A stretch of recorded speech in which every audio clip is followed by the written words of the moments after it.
Hi guys, so nasa Puerto kami ngayon. Yung mga tropa natin nakapag shore leave. So may mga groceries tayo galing sa Walmart. So ito pala ang mga pinabili ko. Lay's, Doritos,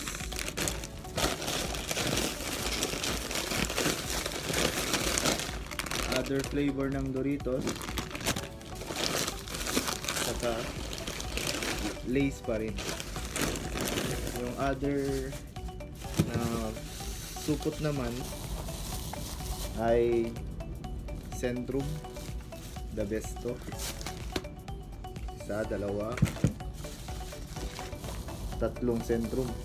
Pag hindi ko to naubos, iuwi ko sa Pinas. Meron din tayong fish oil. Mukhang napasobrahan yung bili ng chocolate. Grabe. Grabe. Daming binili na chocolate. Bali, ang pinabili ko dark chocolate tsaka yung may fruit and nut. Oh, daming binili. Sabi ko konti lang. Grabe.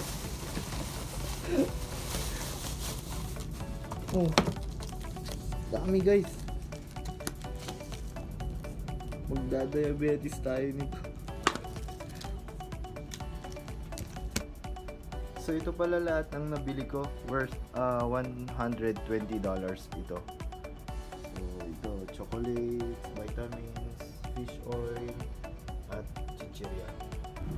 So yun lang guys, salamat sa panonood. Please don't forget to like and follow my page. Thanks for watching!